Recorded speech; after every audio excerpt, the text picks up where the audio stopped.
اے پیغمبر، میری طرف سے لوگوں کو کہہ دو کہ اے میرے بندو، جنہوں نے اپنی جانوں پر زیادتی کی ہے، اللہ کی رحمت سے نا امید نہ ہونا۔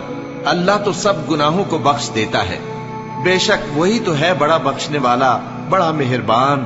اور اس سے پہلے کہ تم پر عذاب آ واقع ہو، اپنے پروردگار کی طرف رجوع کرو اور اس کے فرما بردار ہو جاؤ، ورنہ بعد میں تم کو مدد نہیں ملے گی۔ اور اس سے پہلے کہ تم پر ناگہاں عذاب آ جائے اور تم کو خبر بھی نہ ہو، اس نہایت اچھی کتاب کی جو تمہارے پروردگار کی طرف سے تمہاری جانب نازل ہوئی ہے پیروی کرو۔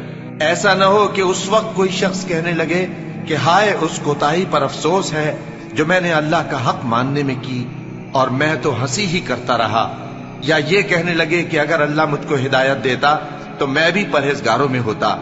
یا جب عذاب دیکھ لے تو کہنے لگے کہ اگر مجھے پھر ایک دفعہ دنیا میں جانا ہو تو میں نیکوکاروں میں ہو جاؤں۔ ارشاد ہوگا کیوں نہیں، میری آیتیں تیرے پاس پہنچ گئی تھی مگر تو نے ان کو جھٹلایا اور شیخی میں آ گیا اور تو کافر بن گیا۔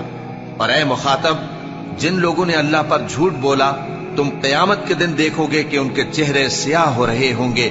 کیا تکبر کرنے والوں کا ٹھکانہ دوزخ میں نہیں ہے؟ اور جو پرہیزگار ہیں ان کی کامیابی کے سبب اللہ ان کو نجات دے گا، نہ تو ان کو کوئی تکلیف پہنچے گی اور نہ وہ غمناک ہوں گے۔